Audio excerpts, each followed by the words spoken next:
सह नौ भुनक्तु सह वीर्यं करवावहै तेजस्विनावधीतमस्तु मा विद्विषावहै। ओम शांति शांति शांति। शंकरं शंकराचार्यं केशवं बादरायणं सूत्रभाष्य कृतौ वन्दे भगवन्तौ पुनः पुनः। ईश्वरो गुरुरात्मेति मूर्तिभेदविभागिने व्योमवद्व्याप्तदेहाय दक्षिणामूर्तये नमः। ॐ शान्ति शान्ति शांति।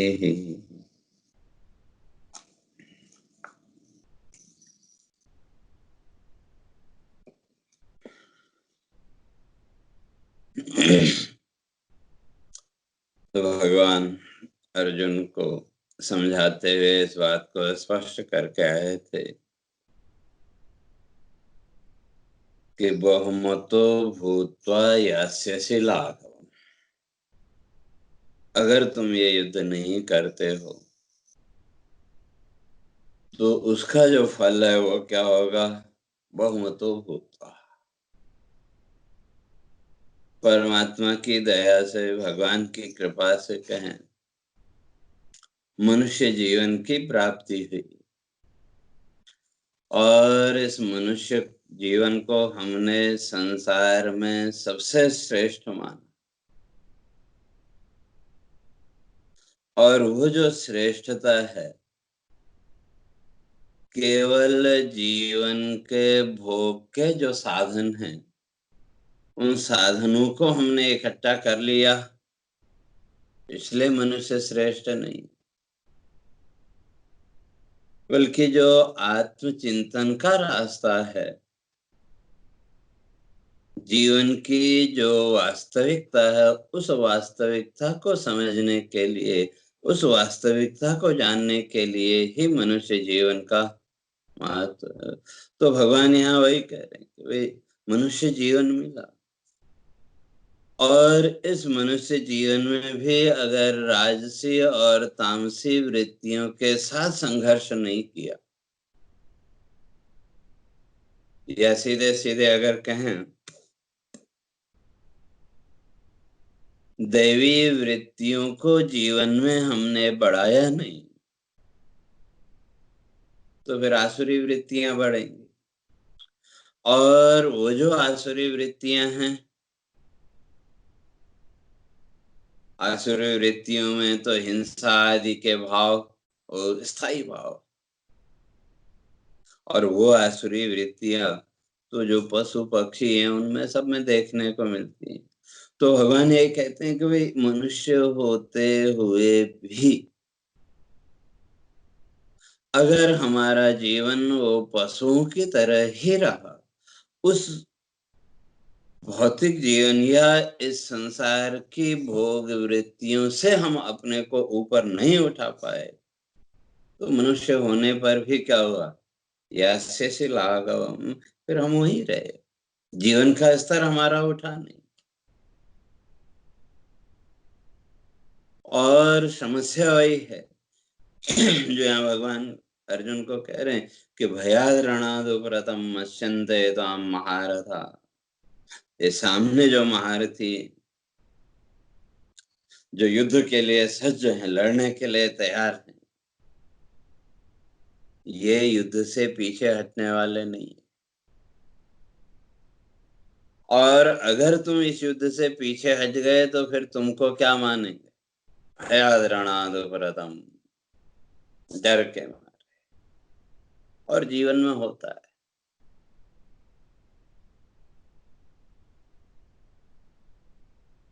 संसार की वृत्तियों के छूटने का डर।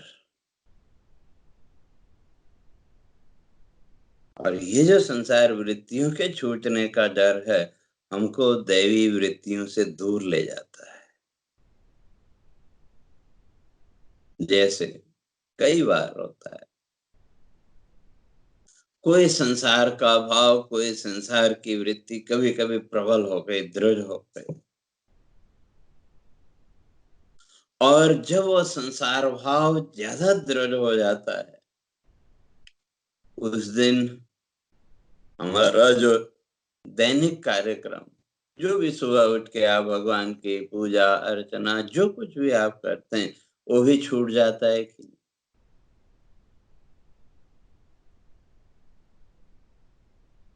तो वो क्यों छूटा?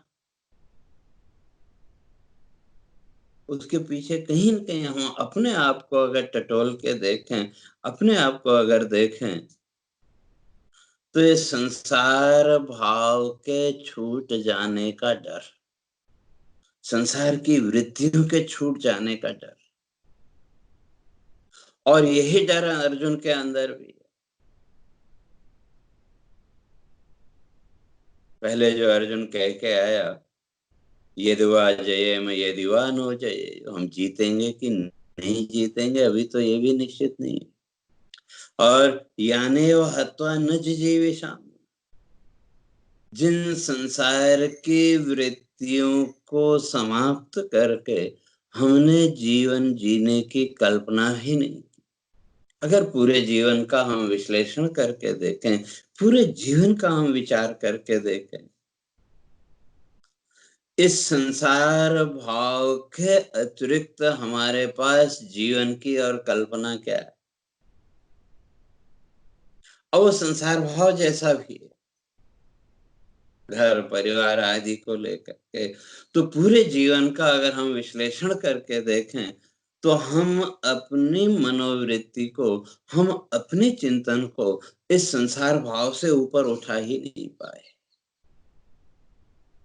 तो मनुष्य को ये लगता है कि ये संसार भाव अगर नहीं रहा तो पता नहीं क्या हो। और जब ये संसार भाव दृढ़ हो गया, संसार भाव जब प्रबल हो गया, तो इस संसार भाव ने हमारे अंदर एक डर के भाव को पैदा किया। और जीवन में जो कुछ भी थोड़ा बहुत हमने दैवी वृत्तियों का आश्रय लिया, जो भी भगवान की पूजा अर्चना जो कुछ भी हम करते हैं, उसके पीछे भी अगर देखें,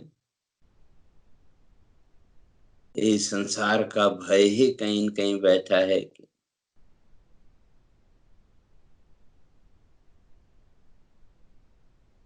तो ये जो संसार का भय है, जो सही अर्थों में साधक है उसके अंदर भी है,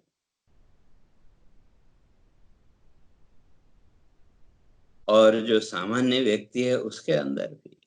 लेकिन दोनों में अंतर है। जो एक सामान्य व्यक्ति है, जो इस संसार के ही माया मोह में बंधा हुआ है, उसके अंदर डर है कि इन संसार की वृत्तियों के छूटने का। और जो साधक है, जो विचारशील व्यक्ति है, उसके अंदर डर यह है कि कहीं संसार की वृत्तियां उसको फिर से न पकड़ लें। दोनों का अंतर स्पष्ट हुआ। सामान्य व्यक्ति के अंदर भय संसार की वृत्तियों के छूटने का, और जो विचारशील व्यक्ति है उसके अंदर भय है कि कहीं ये संसार की वृत्तियां उसको फिर से न पकड़।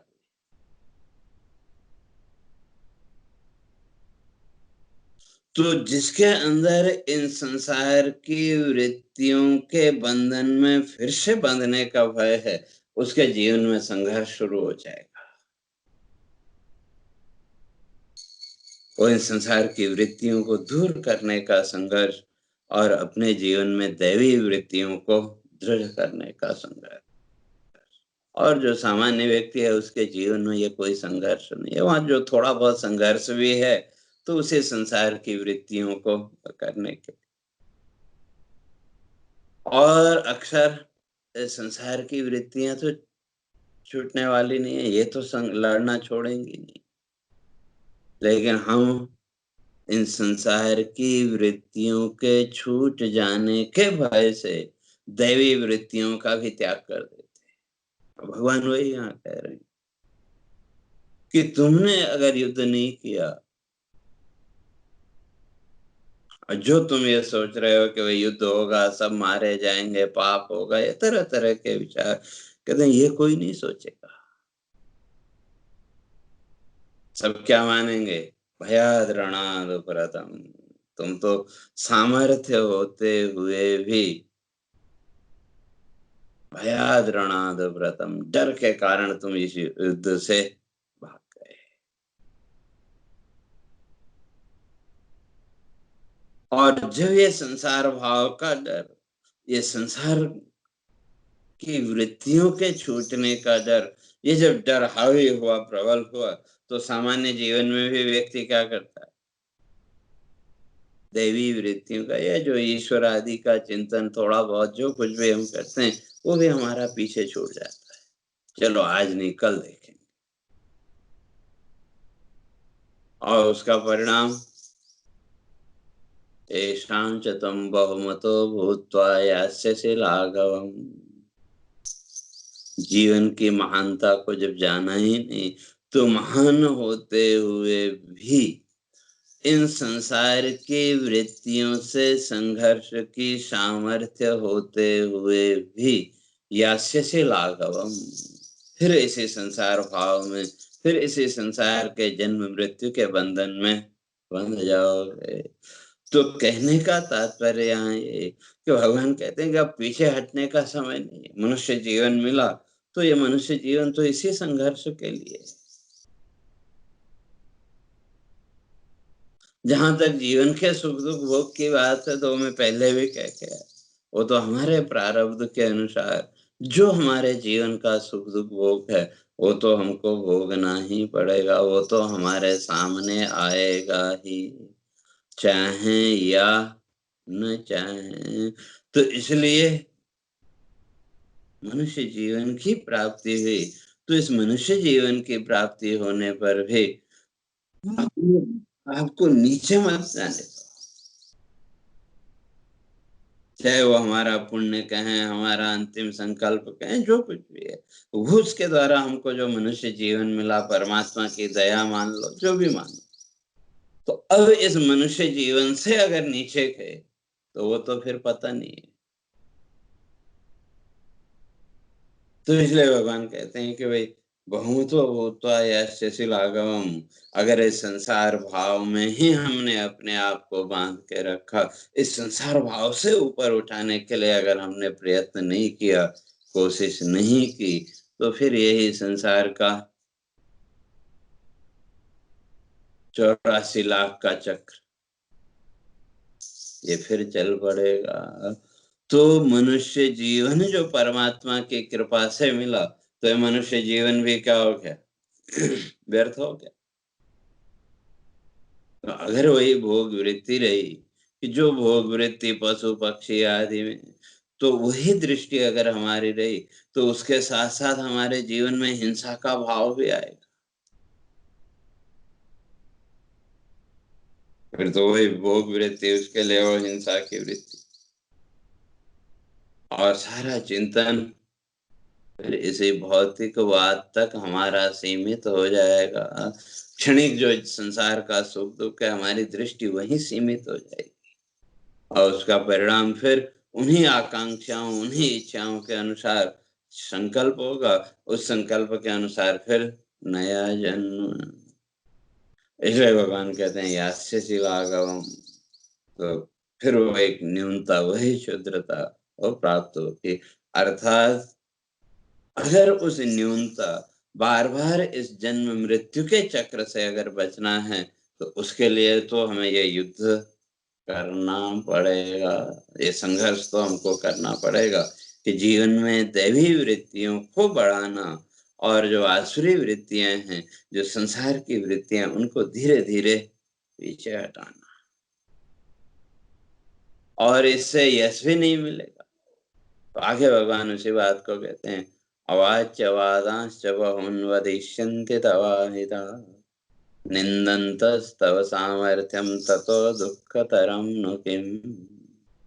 अवाच्य वादांश्च वदिष्यन्ति, तो फिर ये जो संसार है ये क्या करेगा? अवाच्य वादान, जो बातें नहीं कहनी चाहिए वो भी कहेगा। और संसार में यही होता है।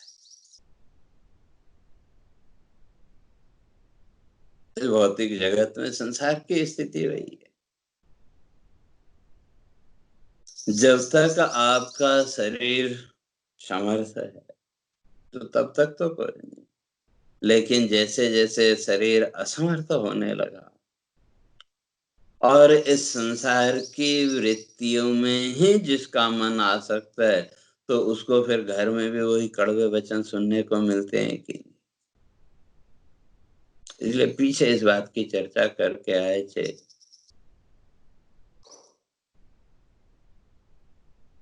द्वे विद्ये प्रतिपत्तये विद्या शस्त्रम च शास्त्रम च। दो प्रकार की विद्या जीवन में है, विद्या शस्त्रम च शास्त्रम च। शस्त्र विद्या और शास्त्र विद्या। और जो शस्त्र विद्या है उसके लिए शास्त्र कहता है, आद्या हास्याय वृद्धत्वे द्वितीया ध्रियते सदा। जो ये संसार की विद्या है, संसार की जो आसक्ति है, वो हास्याय वृद्धत्वे। जब वृद्धावस्था आई, बुढ़ापा आया, तो उस समय ये संसार की जो विद्या है, अर्थात इस संसार के सुख के साधनों को प्राप्त करने की जो विद्या, वो हास्य है। वो जीवन में आपके उपहास का कारण बन जाएगी। अद्वितीय अद्रियते सदा। और जो शास्त्र विद्या है वो आपको हमेशा सम्मान दे, हमेशा आपको आदर दे। संसार का कोई व्यक्ति भले ही आपको सम्मान दे या न दे, लेकिन आपकी जो विद्या है वो विद्या आपको सम्मान दे, क्योंकि आपके चिंतन की दिशा, आपकी सोच की दिशा ही वहां बदल। वहां तो अब केवल दैवी चिंतन है, भौतिक चिंतन नहीं। क्योंकि ये जो भौतिक जीवन का जो भी सुख दुख का भोग है, वो तो हमको भोग नहीं। अब हंस के भोगें या रो के भोगें। अगर शास्त्र विद्या है जीवन में, अगर हमने शास्त्रों का चिंतन किया, शास्त्रों का विचार किया, तो वो शास्त्रीय चिंतन हमारे जीवन में इस संसार के सुख दुख के प्रति एक उपेक्षा का भाव। अभी वो उपेक्षा नहीं है, अभी कहीं न कहीं हम इस संसार के सुख दुख को चाहते हैं, सुख को चाहते हैं, तो उसके साथ दुख भी आता है।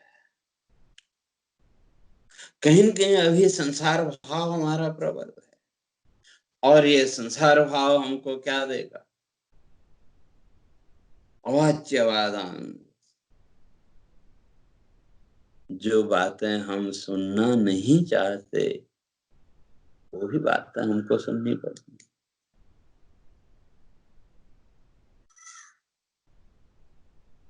और तब फिर दुख होगा। इस संसार की कल्पनाओं में, इस भौतिक जीवन में अगर हम देखें, जीवन में बहुत सी स्थितियां ऐसी आती हैं जिन बातों को, जिन शब्दों को हम सुनना नहीं चाहते। सामने वाले से वो अपेक्षा हमको नहीं थी,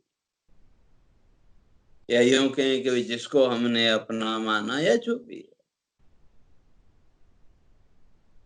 और वहां से केवल वृद्धावस्था में ही नहीं, पूरे जीवन काल का अगर हम विश्लेषण करें, हम अपने पूरे जीवन काल को अगर देखें, ज्यादातर इस संसार में वही कटु वचन ही हमको सुनने को मिलते हैं कि तो भगवान वही कह रहे हैं, अवाच्यवादांश वदिष्यन्ते। ये संसार तो तुमको क्या करेगा, अवाच्यवादांश, जो बातें नहीं कहने योग्य हैं वो भी कहेगा। और इस संसार से बहुत सी अपेक्षाएं हमने जोड़ रखी हैं, तो इसलिए वो बातें सुननी भी पड़ेंगी। लेकिन जिन बातों को, जिन शब्दों को हम नहीं सुनना चाहते, जब वो शब्द हमारे सामने आए, वो परिस्थितियां हमारे सामने आई, तो दुख मिला ही नहीं। कल्पना की थी सुख की, और बदले में मिला तो दुख। और इतना ही नहीं, निंदन्तस्तव सामर्थ्यम, तुम्हारी जो सामर्थ्य है उसकी निंदा हो।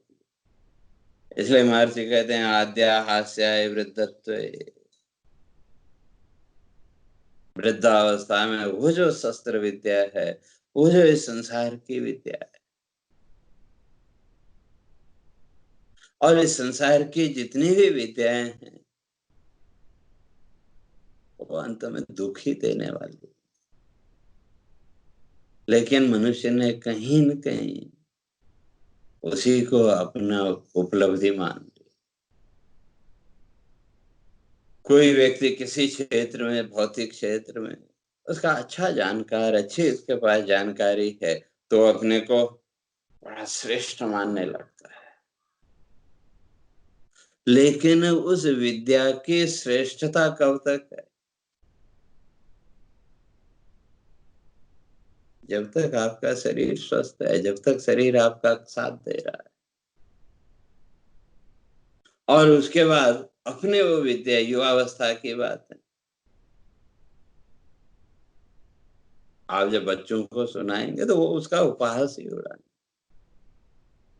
और हमने भी वही किया, हम भी वही करते। बचपन में जो भी घर में वृद्ध लोग थे, दादा दादी आदि, जब वो अपने युवावस्था की, अपने जीवन की कोई बातें सुनाते थे, अपने पुरुषार्थ की बातें, तो ठीक है, बच्चे होने के नाते सुन तो लिया, लेकिन महत्व नहीं दिया, उसका उपहास ही उड़ाते रहे। और होता है,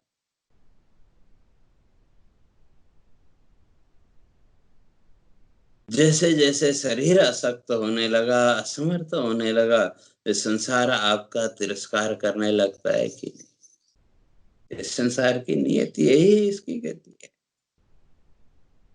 चाहे वो कोई भी।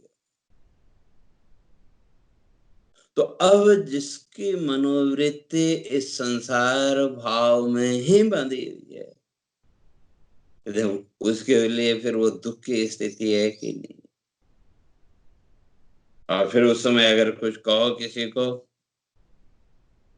निंदन्तस्तव सामर्थ्यम, ये संसार आपके सामर्थ्य की निंदा करेगा। अब वहां उसका कोई महत्व नहीं है।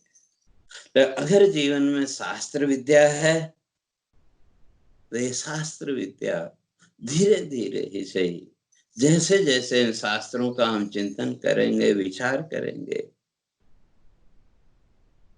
ये शास्त्र विद्या हमारी संसार की जो कामनाएं हैं, इस सांसारिक भौतिक सुख की जो हमारी इच्छाएं हैं, तो धीरे धीरे ही सही वो इनको कम करेगा।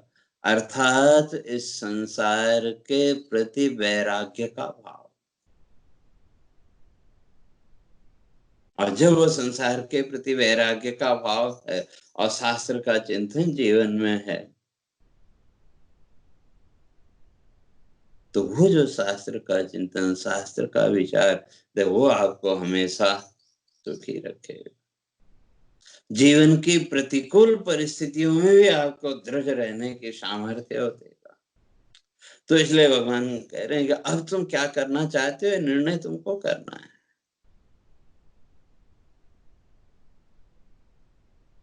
तुम संघर्ष करना चाहते हो या नहीं चाहते।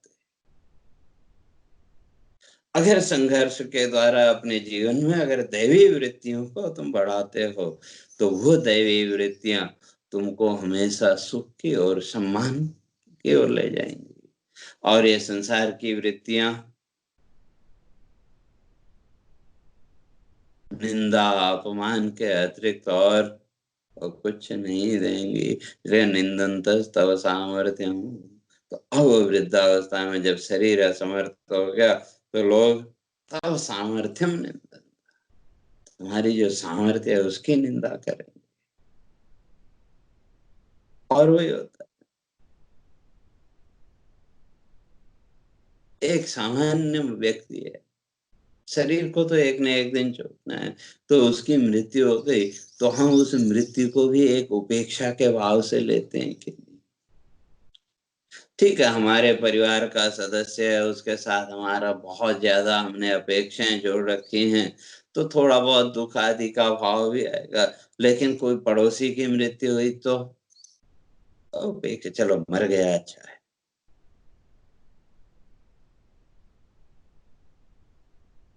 तो इसलिए ये संसार भाव, तो इस संसार भाव के जो सामर्थ्य है, इस संसार भाव को दृढ़ करने के लिए आपने जितनी भी सामर्थ्य जुटाई, जितनी भी शक्ति जुटाई, अंत में वो सारी सामर्थ्य, सारी विद्या जीवन में निंदा के अतिरिक्त और कुछ नहीं देगी, उपहास के अतिरिक्त और कुछ नहीं दे सकती। लेकिन जो शास्त्र विद्या है, आद्रियते सदा, वो आपको हमेशा आदर देगी, सम्मान देगी, भले ही सामने कोई हो या न हो, क्योंकि वो आपको इस संसार भाव से ऊपर उठाएगी। फिर वहां संसार भाव का चिंतन नहीं, वहां तो कहीं न कहीं ईश्वरीय चिंतन, दैवी चिंतन आपके जीवन में उदृढ़ हो। तो अब जीवन में आप निंदा चाहते हैं या सुख से जीना चाहते हैं, भगवान कहते हैं वो तो निर्णय आपको करना है। तो इसलिए अगर सुख पूर्वक जीना चाहते हैं, जीवन का अंतिम क्षण भी अगर सुख पूर्वक बिताना चाहते हैं, तो उसके लिए क्या करो, जीवन में ये जो दैवी वृत्तियां हैं, इन दैवी वृत्तियों को आश्रय दो। तो धीरे धीरे जैसे जैसे जीवन में ये दैवी वृत्तियां बढ़ती जाएंगी, वैसे वैसे हमारा जो संसार भाव है, वो संसार भाव भी कम होगा। और जब संसार भाव कम होगा, तो वो संसार भाव जितने अंश में हमारा कम हुआ, उतने अंश में हमारे जीवन के दुख की भी निवृत्ति होगी। तो इसलिए तात्पर्य अर्थ ये कि जो साधक है, जो विचारशील व्यक्ति है, उसको इस संघर्ष के द्वारा अपने जीवन में दैवी वृत्तियों को बढ़ाना चाहिए। और अर्जुन ने पहले प्रश्न किया था, यदि वा जयेम यदि वा नो जयेयु, मैं जीतूंगा कि नहीं जीतूंगा, प्रश्न तो ये भी है। तो उसका उत्तर यहाँ भगवान दे रहे हैं, हतो अप्राप्स्यसे स्वर्गम जित्वा वा भोक्ष्यसे महीम, तस्मादुत्तिष्ठ कौन्तेय युद्धाय कृतनिश्चय। हतो वा प्राप्स्यसे स्वर्गम, अगर इस युद्ध में मारे गए,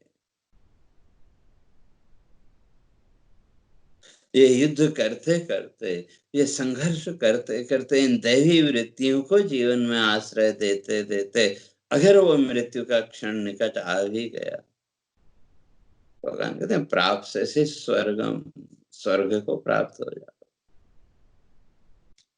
पहले इस बात की चर्चा करके आए थे, आगे अर्जुन प्रश्न करेगा, भगवान ये तो बात ठीक है, अगर किसी कारण से हम अपने उस लक्ष्य तक नहीं पहुंच पाए, तो क्या वहां तो संसार भी गया और वो दैवी भाव भी वो नहीं बना, तो बड़ा दुख होगा। तो तब वहां भगवान स्पष्ट करके आए कि नहीं कल्याण कृत कश्चित दुर्गतिम तात गच्छति, जो इस कल्याण के मार्ग पर चला उसकी दुर्गति नहीं हो।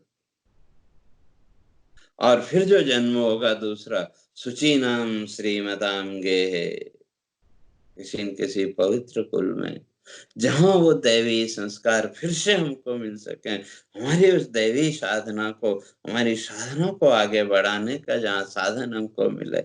अगर किसी कारण से जन्म भी लेना पड़ा, तो इन्हें ऐसे शुचि नाम श्रीमतांगे, ऐसे किसी पवित्र परिवार में, पवित्र कुल में जन्म हो। और वहां भी फिर प्राप्स्यसि स्वर्गम, स्वर्ग सुख।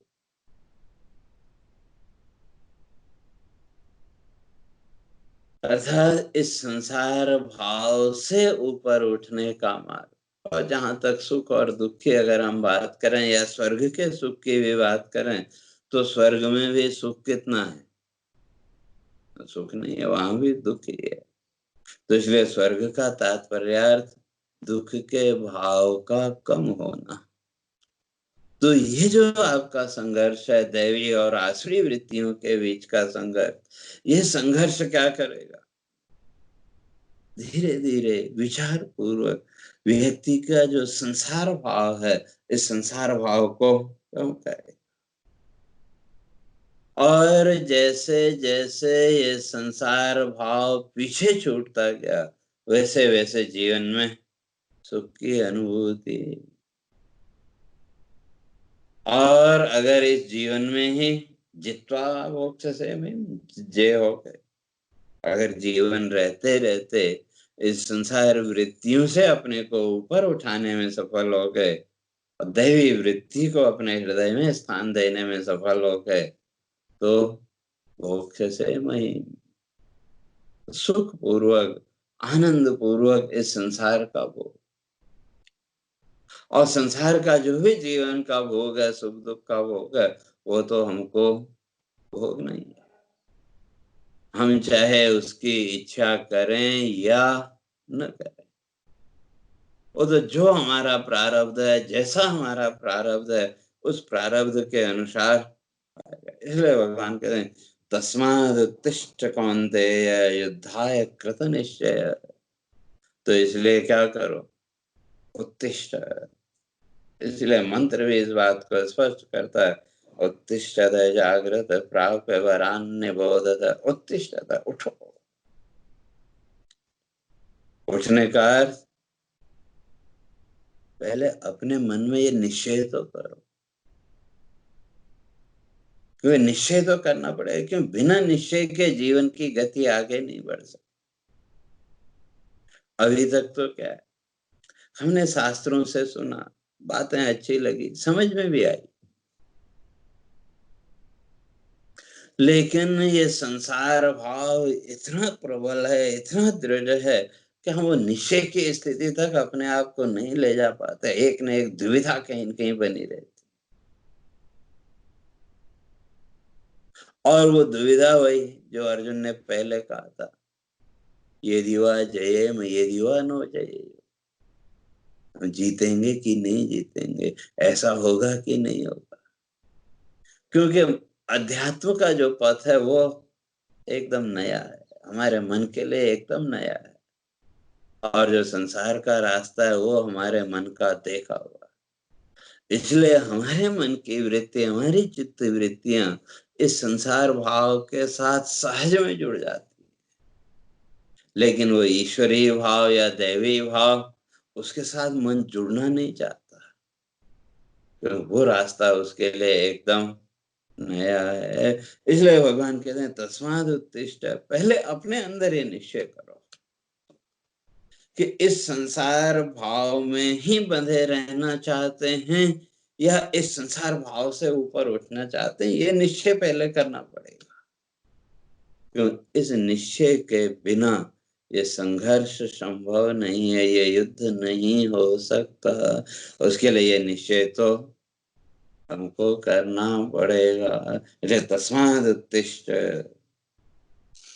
युद्धाय कृत निश्चय, युद्ध के लिए अपना निश्चय करके खड़े हो जाओ। और खड़ा तो होना पड़ेगा अगर इस संसार भाव से ऊपर उठकर उस शाश्वत सुख, उस आनंद की स्थिति तक अगर हम पहुंचना चाहते हैं, तो ये निश्चय तो हमको करना पड़ेगा। इच्छा तो है, लेकिन केवल इच्छा मात्र से कुछ होने वाला नहीं। इसके लिए हमको ये निश्चय करना पड़ेगा। तो उसकी चर्चा मैं समझता हूँ अपने फिर कल करेंगे।